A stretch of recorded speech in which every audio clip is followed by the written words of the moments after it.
Hey guys, and welcome back. Today I'm going to do this colorful water marble nail design. And don't forget to subscribe to my channel to get updates on when I upload new videos.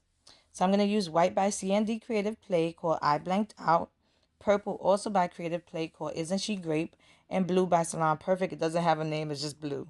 And I'm going to apply those three polishes into a cup of tap water. I always see people say they use filtered water or bottled water. I use regular water. I'm not going to spend money on that. It's the polishes. If you watch my other videos, I always say it's the polishes. You have to play around with the different polishes to see which ones work well in water. And I have to say, I bought those Creative Plays on sale at Sally's. And those were the best purchases I ever made because they work so well in water. So if you want to know a specific polish that works well in water, the Creative Play really do work well in the water. They don't dry out and you're able to do your water marble design. Once I was done applying the dots, I'm going to use my water marbling tool to create the design. I'm not doing anything intricate. I always like to show you some crazy abstract designs that anyone can do because I know you guys always say you get frustrated.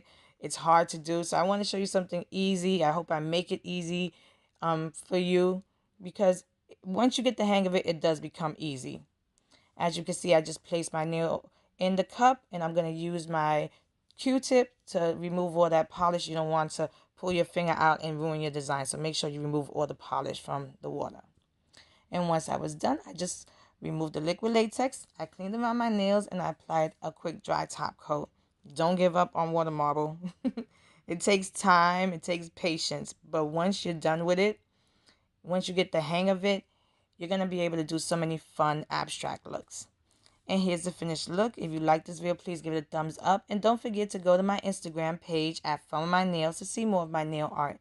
Thanks so much for watching. See you next time.